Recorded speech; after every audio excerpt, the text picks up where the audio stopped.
starting in real time. Weekdays, 4 to 6 p.m. right here on KBLA Talk 1580. Be sure to tune in weekdays at 4:35 p.m. for your daily download on the federal bribery trial of LA City Council member Mark Ridley Thomas. The case is sure to have many twists and turns, and our program will be the show of record in the case of United States versus Mark Ridley Thomas. We have our own seasoned justice correspondent who will be checking in with us to keep you up to speed on the daily details of this high-profile legal case. Be sure to tune in to Areva Martin in real time, weekdays at 4:35 p.m. for United States versus Mark Ridley Thomas, only on KBLA Talk 1580. Order in the court. Hey, so I'm calling your show, 'cause I need to know. Show me which way to go before I throw my man out the door.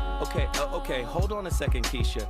Just let me ask Ronald exactly what's going on, because it takes two to tango, and I need to hear his side of the story. So she's driving me insane, got stress heavy on my brain. She keeps playing silly games, man, I'm about to bring the pain. We seem to fuss and fight every day and every night. Please give some advice so we can see the light, see the light.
To say that someone has daddy issues is a somewhat rude and humiliating way of alluding to a very understandable longing for a father who is strong and wise, who is judicious, kind, perhaps at points tough, but always fair, and ultimately always on our side.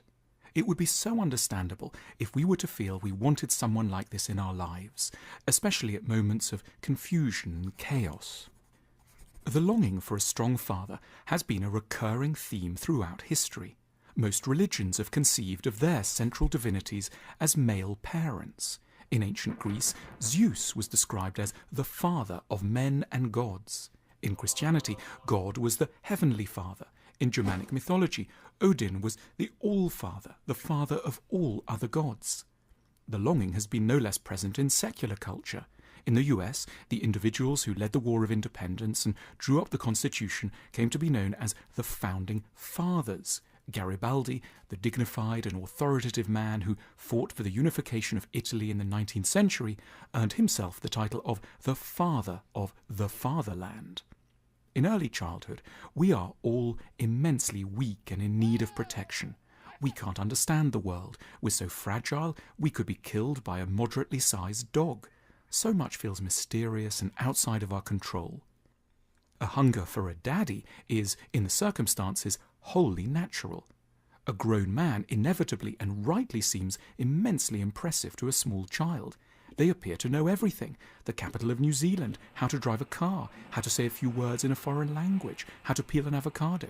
They go to bed mysteriously late. They're up before you. In the swimming pool, you can put your arms around their neck and rest on their back. They once kicked a football so high you nearly couldn't see it. It's beyond astonishing when one is 4. The paradox of daddy issues is that those who have them are almost always people who didn't have very good fathers when they were small. Perhaps one's father was strong but ultimately cruel, bullying or disinterested. Perhaps he was more concerned with another sibling or with his work. Perhaps he wasn't around much, left the house after a divorce, or died young. The adult longing for a father is not the result of having had a good father in childhood. It's a consequence of abandonment. The longing can be patterns of behavior. However mature and skeptical we may be in most areas, in relation to the idea of male protection, we remain a little like the young child we once were and haven't been allowed to mature away from.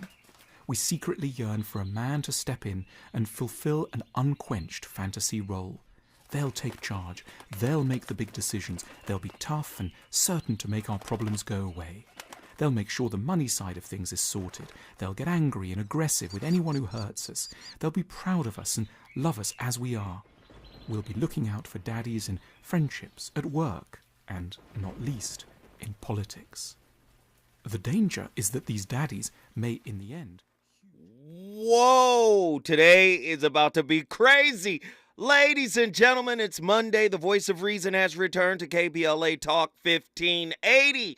Tavis Smiley has something magical happening over here, and I'm going to tell you right now, 7 to 9 p.m., that a lot of magic happens between those hours. We're about to get busy. We have an amazing topic tonight with an amazing guest.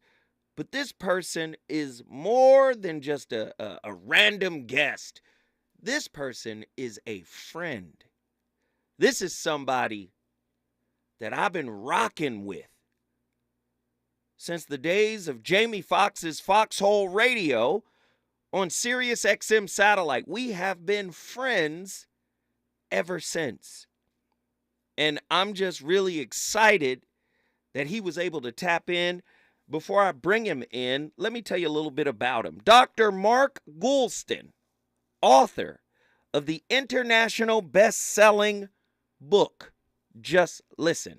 He is a Marshall Goldsmith 100 Coaches member and coaches entrepreneur, CEO, chairs, and managing directors to become the best version of themselves. He is also an international keynote speaker, helping audiences to do the same.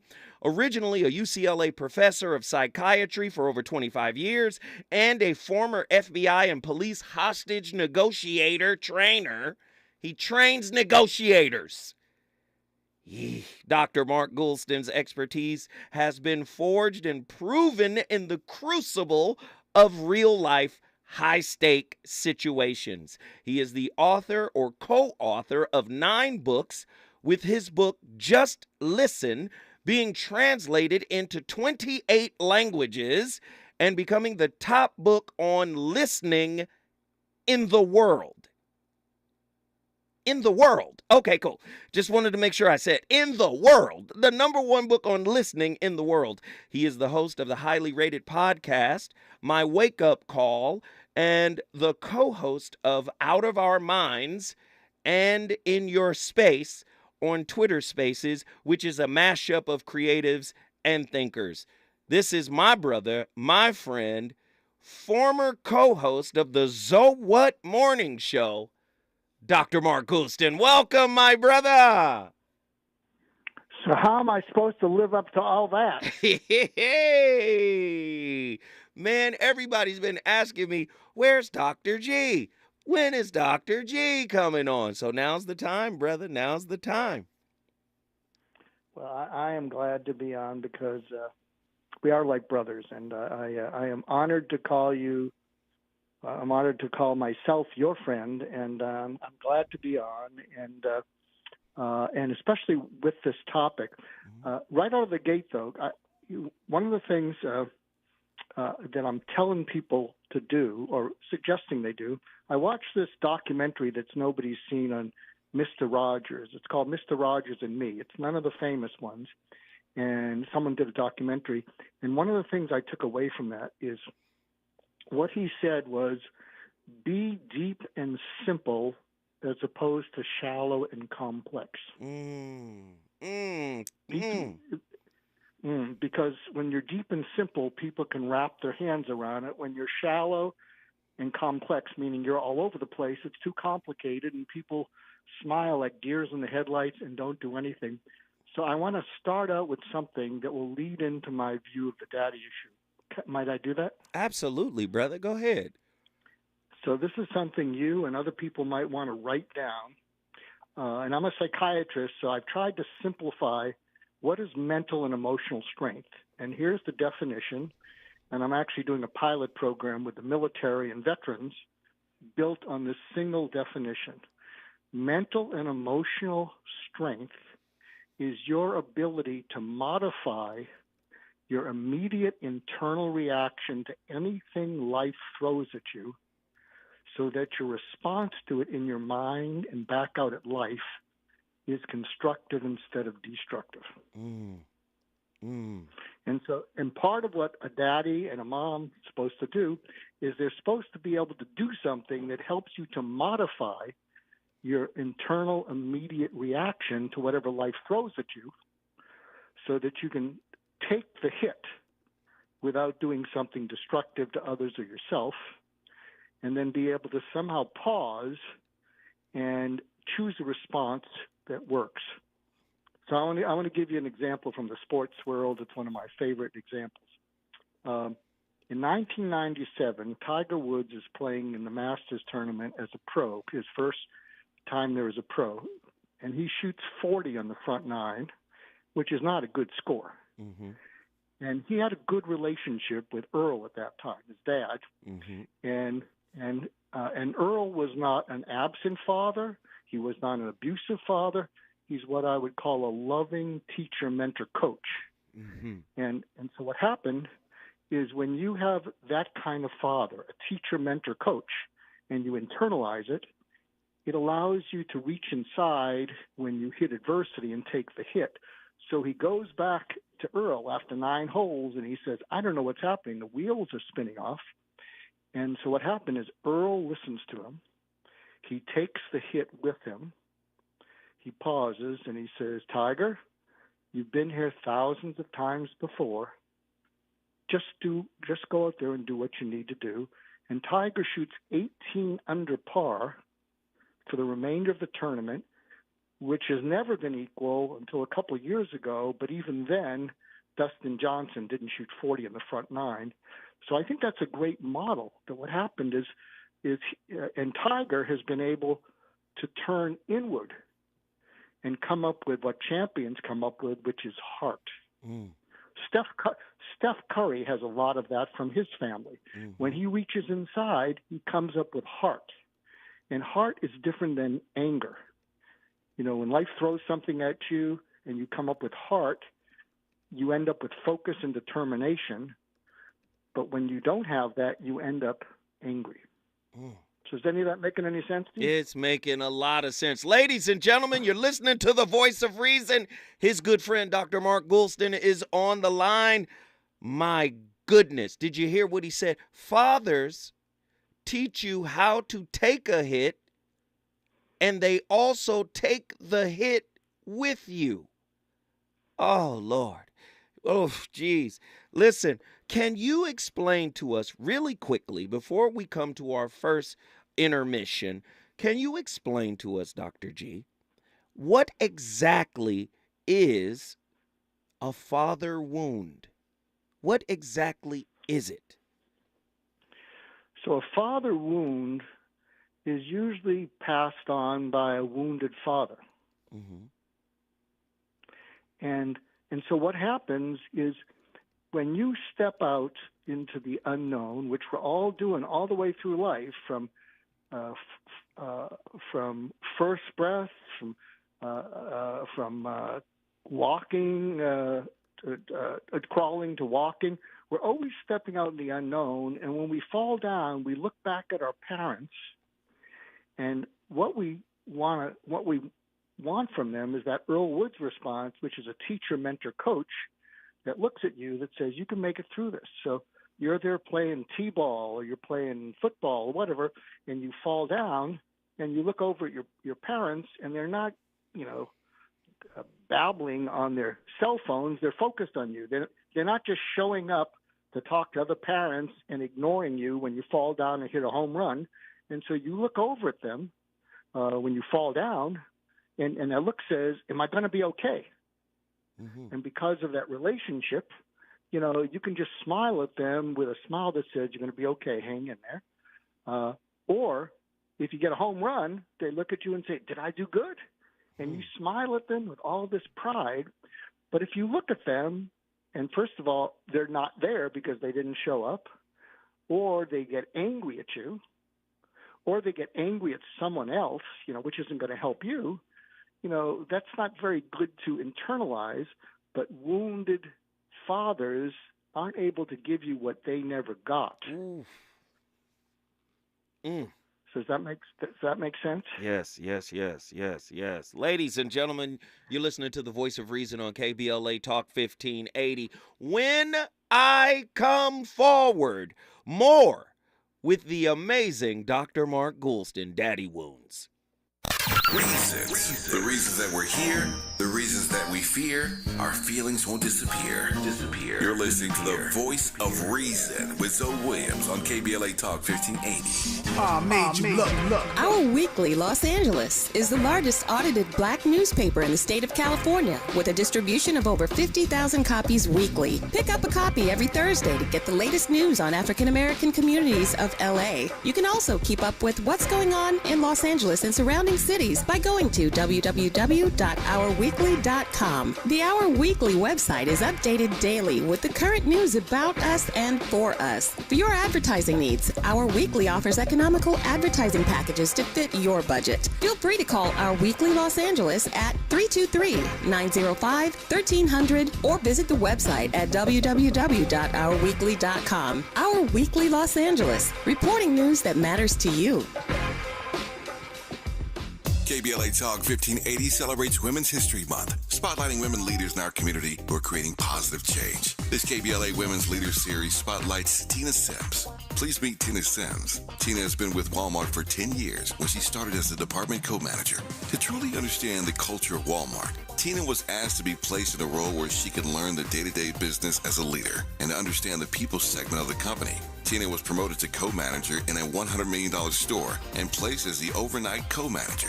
Mastering the process, she was promoted to fresh foods and consumable co-manager. Tina feels learning from associates who understood the Walmart brand accelerated her career and was appointed as the market champion for fresh foods and consumables. Tina has spent time learning the process and expectations of her department and has shared her knowledge with the entire market. Tina continues to be a student of the business to better herself as a leader and to help others advance their careers. Tina has been a store manager now with Walmart for 6 years. KBLA and Walmart salutes Tina Sims.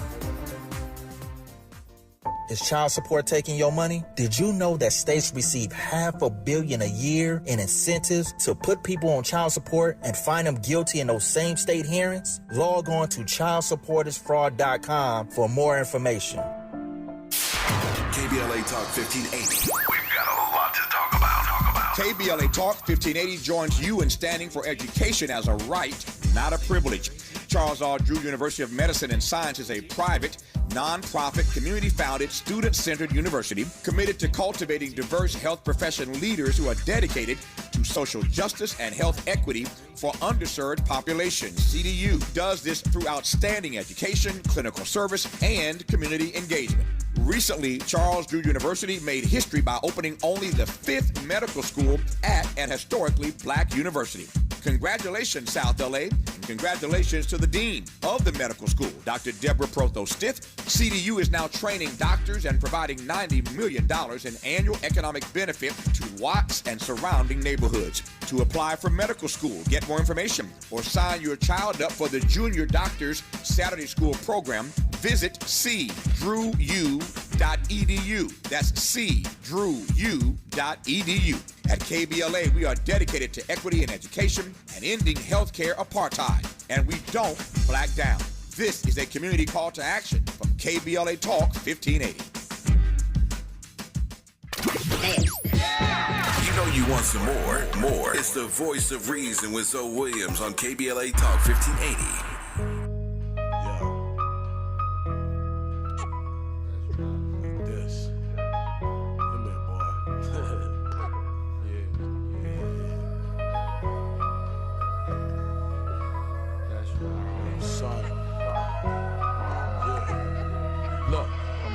When I look you in your eyes, I can see my own. Straight love manifested in flesh and bone. Using breath of fresh air in this world.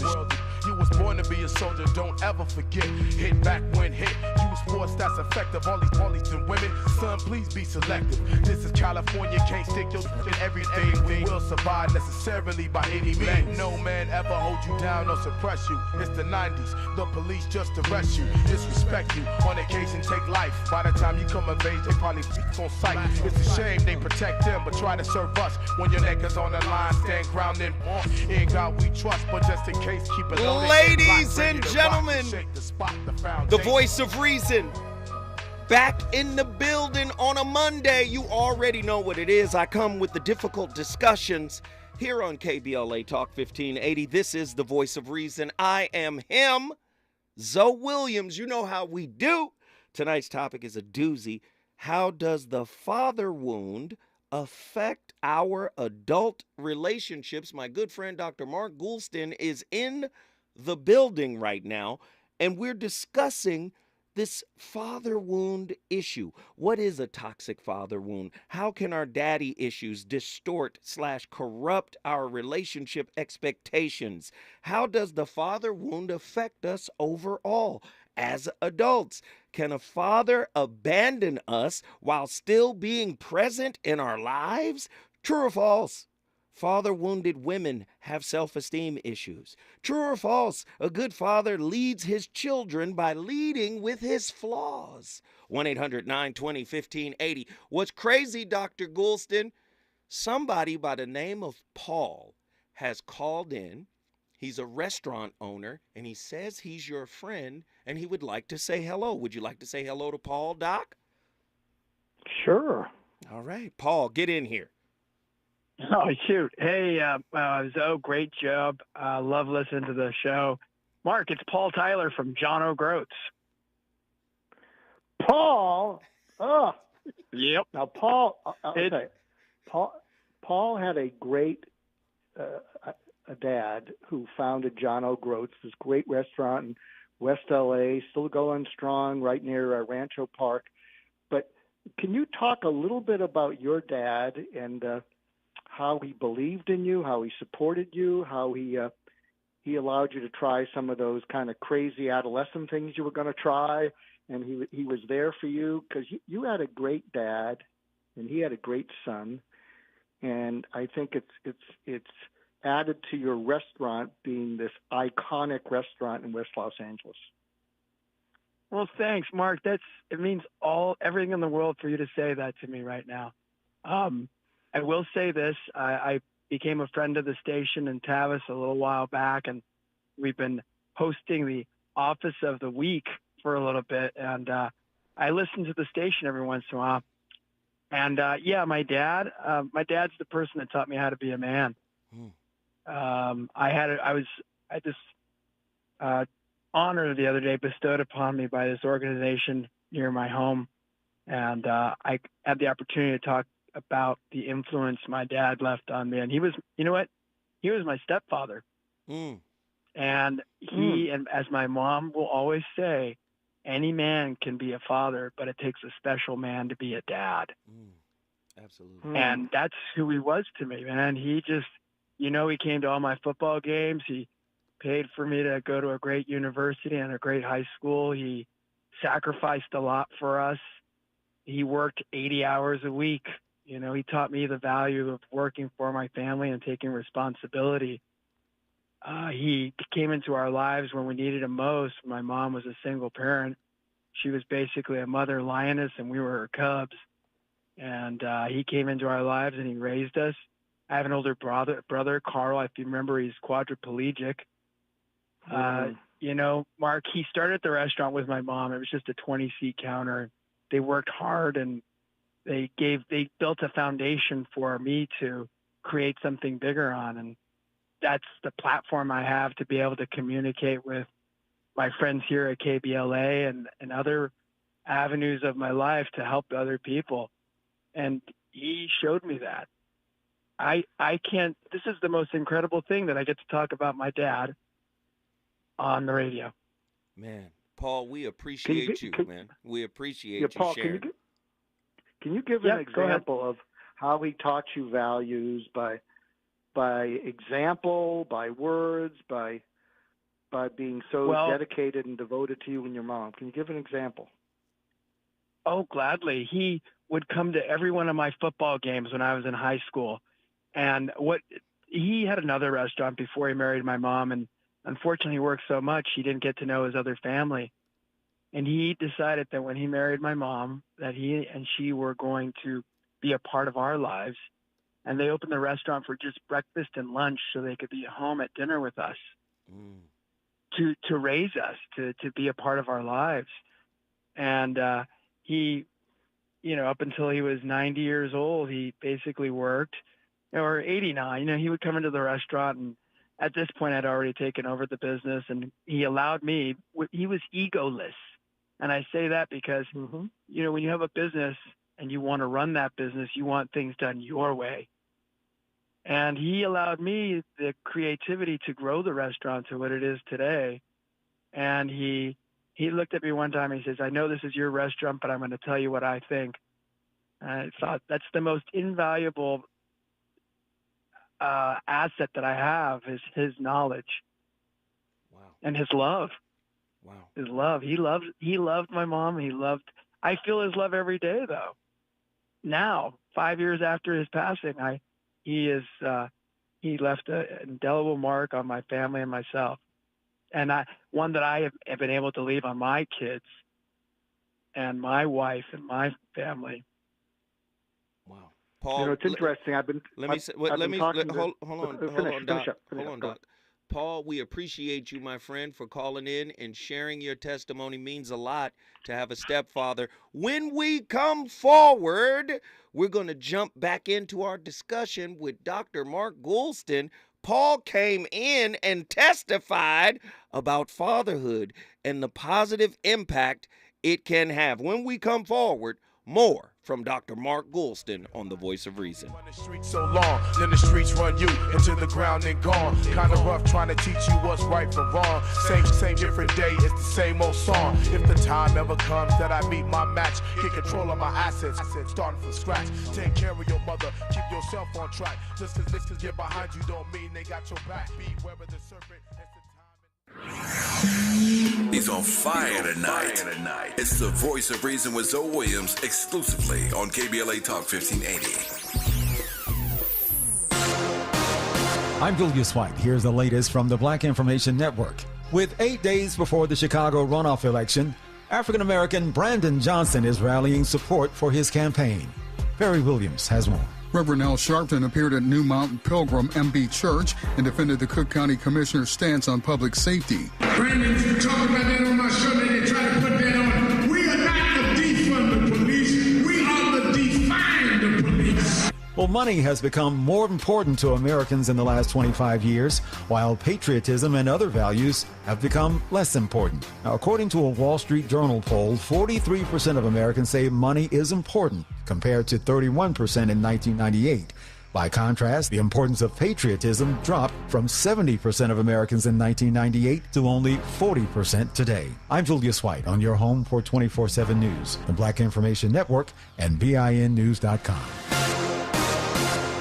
Need an accident attorney by your side? All you got to do is call the accident guys. Injured in a car accident or at work?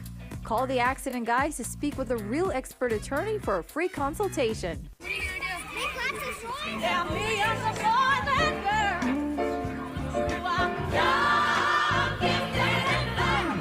girl. I'm young, gifted, and black. KBLA Talk 1580, we do more than just talk. Hey there, I'm Jared Hill, president of the National Association of Black Journalists of Los Angeles, and I just want to say thank you for the benevolent $10,000 donation and scholarships for the next generation of black journalists. And I'm Haywood Galbraith, photojournalist and founder of the Minority Photojournalism Institute. Thanks, KBLA, for your generous $10,000 scholarship gift to help us train the next generation of black photojournalists. Congratulations to all the students who will benefit from the scholarship dollars raised at our Black History Month luncheon, honoring black legends in LA media. When we come forward at KBLA Talk 1580, we're bringing everybody with us. Everybody with us. Everybody with us. California is a great place to live and work, but those aren't easy things to do for students also going to college. That's why the state created the Californians for All College Corps, a way for students to build skills and help others while earning up to $10,000 for school. Commit to serve your community and we'll help you pay for college. Spots will fill up fast, so learn more and apply today at www.cacollegecorps.com. That's www.cacollegecorps.com. California is a great place to live and work, but those aren't easy things to do for students also going to college. That's why the state created the Californians for All College Corps, a way for students to build skills and help others while earning up to $10,000 for school. Commit to serve your community and we'll help you pay for college. Spots will fill up fast, so learn more and apply today at www.cacollegecorps.com. That's www.cacollegecorps.com. The possibility of lung cancer can be pretty scary, especially if you're one of approximately 8 million current or former smokers at high risk. That's why SaveByTheScan.org wants you to know that now there's a breakthrough low-dose CT scan that can detect lung cancer early, and it only takes 60 seconds. You stop smoking, now start screening. For an easy quiz to see if you're eligible, visit SaveByTheScan.org. It could save your life. SaveByTheScan.org is brought to you by the American Lung Association's Lung Force Initiative and the Ad Council. Let's get back to business, Los Angeles County. The Economic Opportunity Grant Program is now open. This program is designed to provide financial support to qualified small businesses, micro-entrepreneurs, food industry businesses such as restaurants, and nonprofits in Los Angeles County. Approximately 4,600 grants of up to $2,500 will be administered to qualified micro-businesses that face barriers to accessing capital resources. To learn more about the Economic Opportunity Grant Program, visit www.grants.lacounty.gov. The application process is fast and easy. Don't miss the opportunity to get back to business. This program is administered by the County of Los Angeles through its Department of Economic Opportunity and funded in part through a grant from the California Office of the Small Business Advocate. Application portal is powered by Lendistry. Visit www.grants.lacounty.gov and get back to business. Some people won't give you the real talk on drugs, but it's time we know the facts. Fentanyl is killing people. It's a powerful opioid, often made illegally and commonly mixed with illicit drugs. It can even be pressed into counterfeit pills that resemble prescription medications. Just 2 milligrams, about the size of a few grains of sand, can potentially be lethal. This isn't an ad to scare you, but it is an ad to make you think twice. Get the facts. Go to realdealonfentanyl.com. This message is brought to you by the Ad Council.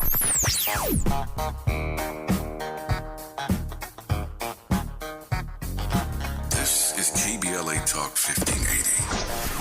Talk radio. That's music to your ears. We're unapologetically progressive. KBLA Talk 1580. You're listening to the voice of reason with Zoe Williams. Only on KBLA Talk 1580. Someone brought me in this world. Yeah, that's right. My old dad important to the family structure, provider, a guard. My mom's a queen at Universal Team Civilizers. My pops maybe was late, but always came home. My mom's would put us to bed, and she would wait on. Soon as he walked in the door, she barking. I turned down to Johnny Carson, jumped out the bed. We grabbed both his legs, me and my brother, not knowing the pain he gave my mother. Night after night, fighting, yelling at each other. My papa played the street all day. Mama was either home at work while we played and beside the hallway. She sacrifices all she got to feed us. When she was alone, she cried by the phone, peeping out the window heated. But still I didn't see it. Mama hid it from us. We was kids, younger, till we got bigger, onto bigger things than we knew what the time was. That daddy was leaving his crib and my mom's love. Papa was a player, player wasn't Papa. Papa loved the ladies, never got enough of the pretty brown round, running round town. Don't tell your mother it's going down. Papa was a player, player wasn't Papa. You already know what it is. My playlist is my co-host. That's Nas, man. Great records from the great Nasir. Come on, man. That's Nas, man. Papa was a player. You already hear my playlist is in alignment with tonight's topic. The first song we played was The Foundation by Exhibit. These are all songs that are talking about the father's impact. What are the effects of an emotionally absent father on a daughter? In what ways do good daddies disappoint us? Why is it so difficult to recognize that the father wound is at the core of our relationship problems? How is a dad supposed to treat his son or daughter? What does an emotionally absent father look and feel like? 1-800-920-1580. My good friend, legendary psychiatrist, world-renowned author, Dr. Mark Goulston is in the building. Doc? That's an awful lot, but would you permit me to, with you, save a few lives tonight? Let's do it. One of my specialties, I'm retired now and I teach around the world, but one of my specialties was suicide prevention, and none of my patients killed themselves in 30 years. So I've been trying to teach the world what I learned, and I partnered with a person who's become a brother to me like you are, and his 14-year-old son died by suicide 5 years ago. And he has a documentary out called What I Wish My Parents Knew, because it's what he wished he'd known 5 years ago, but he was too late. And he interviews 7 teens about their low points. And part of the presentation, so here's where we're going to save some lives if you're listening in, and this could be if your mom listening in or your dad listening in. These are what we call the 4 prompts to open up a teenager that you're worried about. And you do this while you're doing an activity, while you're driving, because one thing about teenagers, they can't stand heart-to-heart talks that they don't initiate. It is nails on a chalkboard. Trust me on that. But when you're doing an activity, like you're doing an errand or you're driving somewhere, this is the script, and you can modify it. And you can be a dad, you can be a mom, either way, but we're going to save some lives tonight, is while you're driving, you say, a lot of us parents are worried about our kids, because we don't know about the pandemic and everything and the shootings and everything. And I'm one of those parents. Can I just run a few things by you? So hopefully they'll say, okay. I mean, they're a captive audience. I mean, here are the 4 prompts. First one, and you're driving, so you're not making that invasive eye contact. You say, at its absolute worst, how awful and how angry are you capable of feeling about your life or yourself? You're going to say, what? At its absolute worst, how awful and how angry are you capable, or depressed, are you capable of feeling about your life or yourself? And they might say, well, pretty awful. And you drill down and say, pretty awful? Well, very awful. Okay, very awful. And you get them to talk about it because you're wanting to get stuff off their chest. Second prompt. And when you're feeling that awful or that angry or that depressed, how alone do you feel? Pretty alone. Pretty alone or all alone? Okay, all alone. And you get them to talk about that. Then the third prompt is, take me to the last time you felt that. And they're going to say, what? Or they're going to say, WTF? And you say, yeah, it was in the middle of the night a few nights ago, heard you walking around your room, and what was that about? And something magical happens, though, that when they can describe something so clearly that you can see it with your eyes, they re-feel it. So when they're saying, yeah, I was walking around, I couldn't get back to sleep, and I had an exam the next day. Wow, well, then what happened? I couldn't get back to sleep. I didn't know what to do. So what did you do? I felt like kicking the wall, punching the wall. What happened next? I looked around for some cough medicine, couldn't find it. Then what? Well, then the sun rose. And so, but they're not alone as they're telling you what they went through. And then the fourth prompt, if you're lucky, you've earned the right to eye contact. And you pull over to the side of the road, and you say, look at me. I got a favor to ask you. And it's more than a favor, but we'll call it a favor. And you look them in the eye and you say, going forward, whenever you're feeling that way, or even just heading down that road, I want you to do whatever it takes to get your mom or your dad or my undivided attention. Because my mind and your mom's mind is on a million things, and there's nothing more important than helping you feel less alone when you feel that awful, that angry. Would you do that for me? And hopefully they'll say yes. But do you see what you're doing? You're piercing the pain, which is enabling them to take the hit, because you're going to walk them through it. And by the way, if they then come up to you and say, Dad, it's happened again, don't rush in to give them advice. Keep them talking.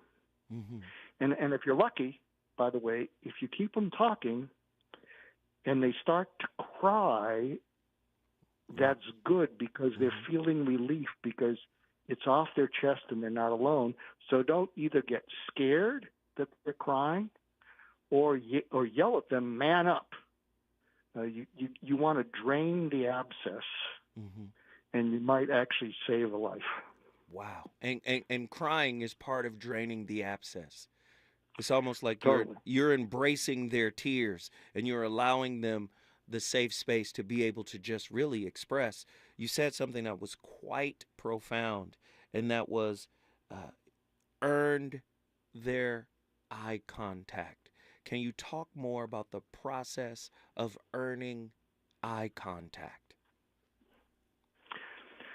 Well, one of the things I'm trying to teach the world, and I have a podcast called My Wake Up Call, and I have a new radio show in London on UK Health Radio. It's a weekly radio show, and it's called Hurt Less, Live More, with JJ, my co-host, and Dr. Mark.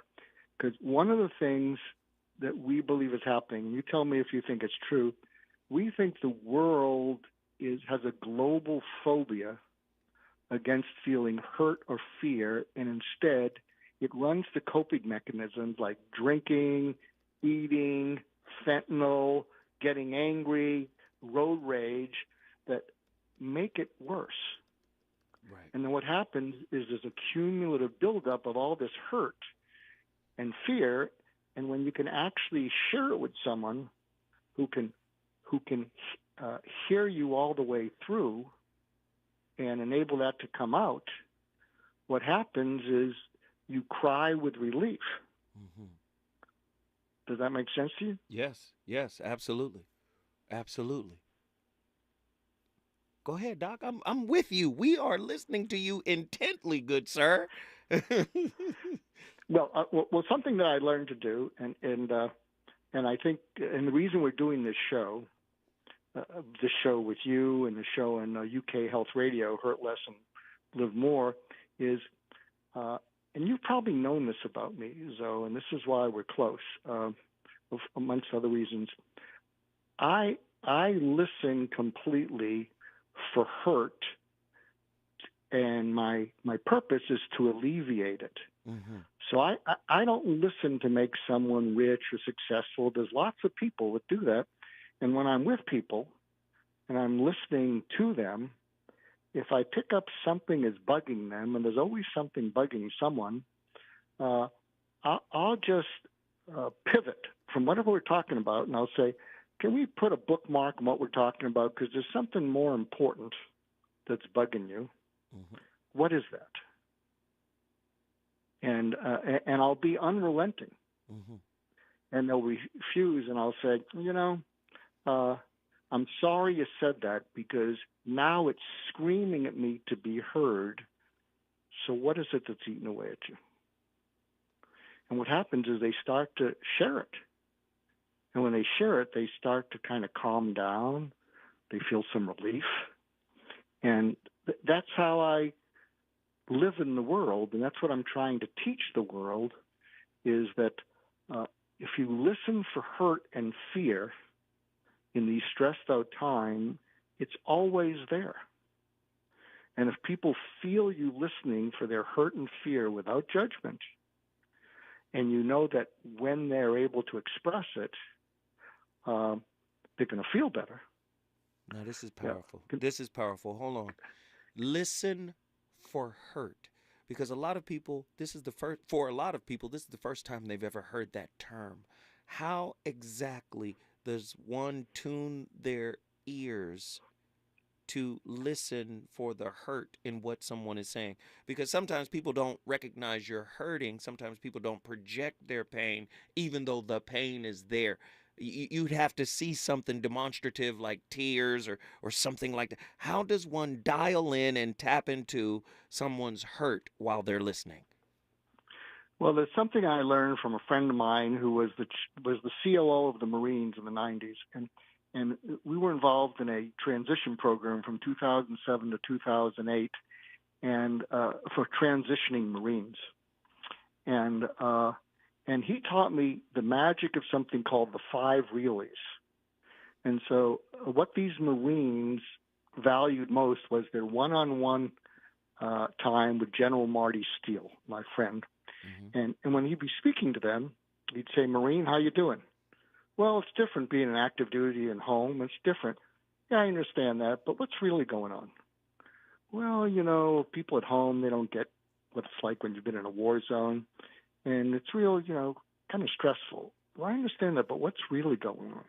And he said when he hit the 5th really with some of them, because he wouldn't let go, they'd stare him in the eye and they'd say, "Sir, I saw and did horrible things. And when I close my eyes, I see them more vividly, so I don't close my eyes much, sir." Wow. And then he would give them a direct order because he'd hit the bottom line. And he'd say, "Look, if you're a Marine and active duty, we all saw and did horrible things, and I'm giving you a direct order to put that aside because you have earned your right to a life." And he got letters and letters from spouses saying, "You saved my spouse's life with that conversation." So you can use the 5 realies. So that's one technique, and just listen. There's lots of other techniques. But, when you're speaking to someone, it just come, I understand what you're saying, but what's really going on? 5 and then they might realies. get angry at you. Yeah. Hey, hold tight, Dr. Goulston. Listen, when we come forward, we going to get more jewels from my good friend, Dr. Mark Goulston, author of the international best-selling book, Just Listen. This man goes around the world to teach the world how to listen. When we come forward, more from the doc. Is it good to you? More Voice of Reason with Zoe Williams when we come forward.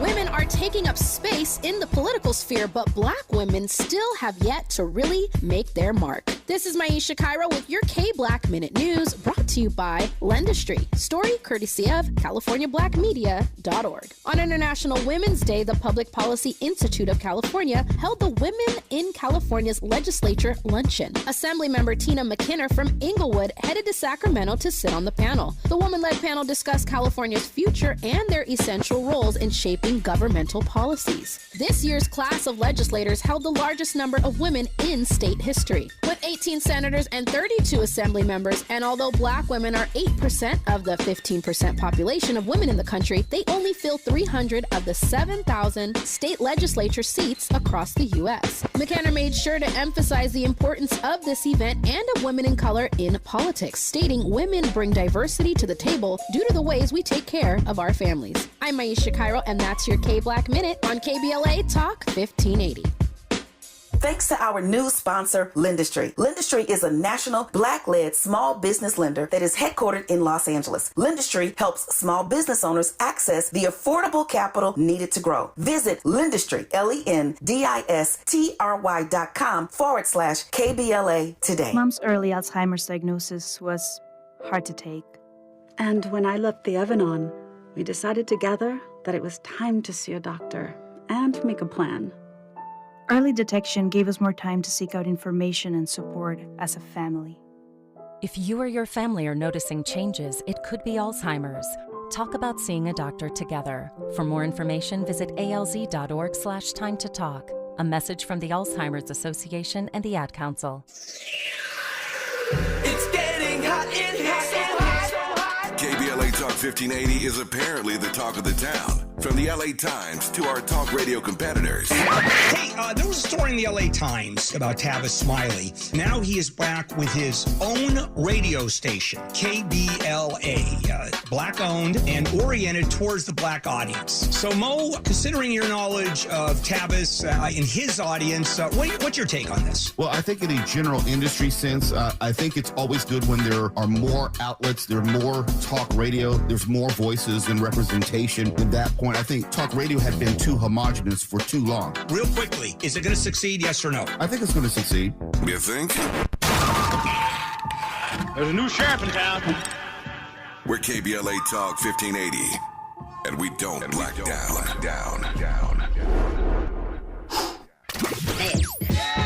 You know you want some more. It's the voice of reason with Zoe Williams on KBLA Talk 1580.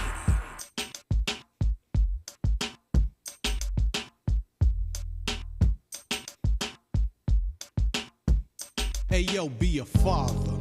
If not, why bother, son? A boy can make them, but a man can raise one. If you did it, admit it, then stick with it. Don't say it ain't yours, cause all women are not whores. 90% represent a woman that is faithful. Ladies, can I hear it?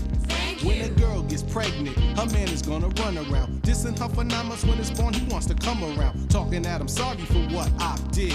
And all of a sudden, he now wants to see his kid. She had to bear it by herself and take care of it by herself. And giving her some money for milk won't really help.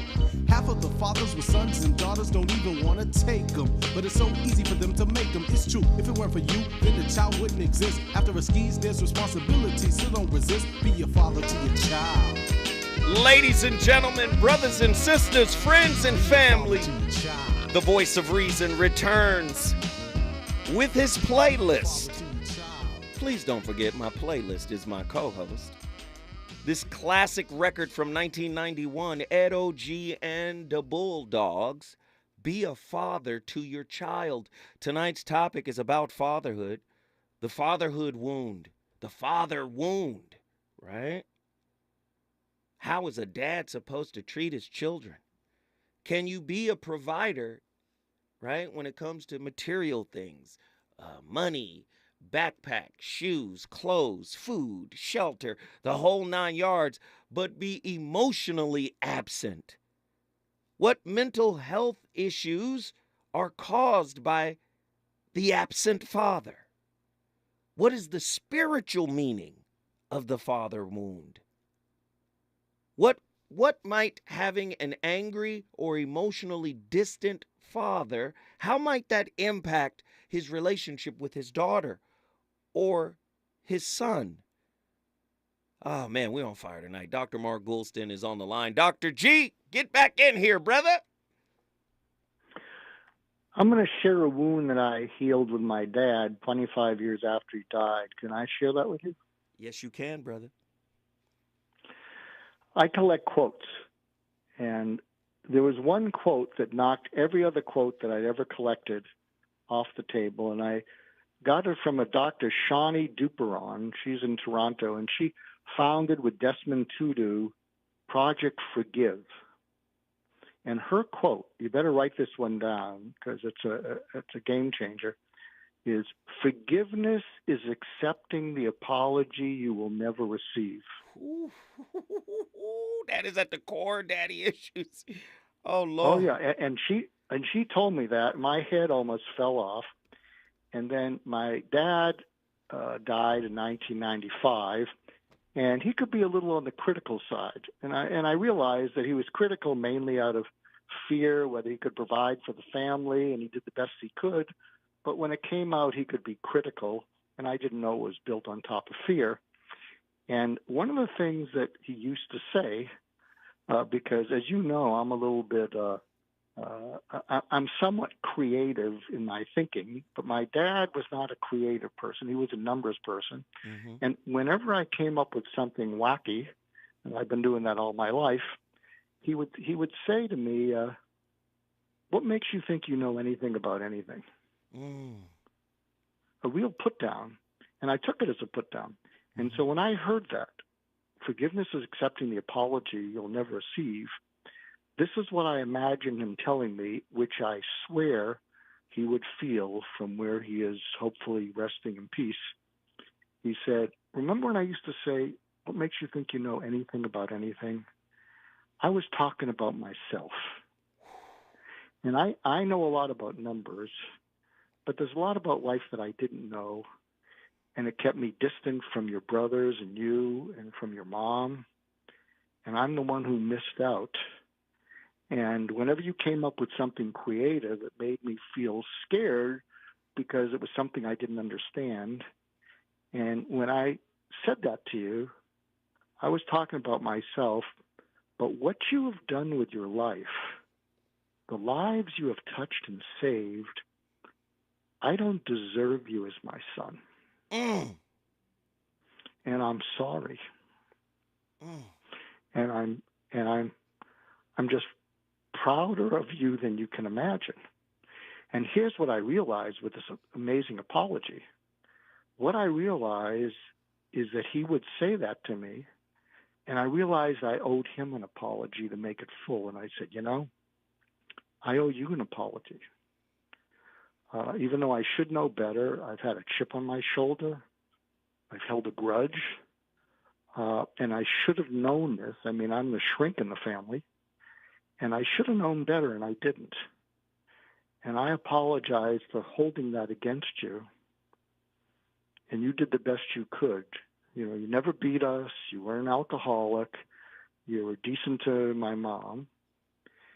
And I can finally say the 6 words that I've never been able to say or feel, which are, I love you and I miss you.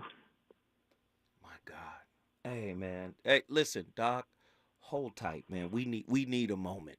We need a moment. Just give us a moment, Dr. G. When we come forward, more from my big brother, psychiatrist Dr. Mark Goulston. Baby brings joy into your life. You can still be called daddy if the mother's not your wife. Don't be scared, be prepared, because love is gonna get you. It'll always be your child, even if she ain't with you.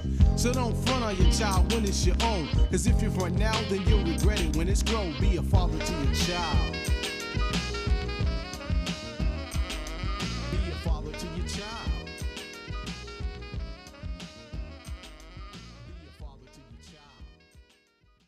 KBLA 1580 Santa Monica.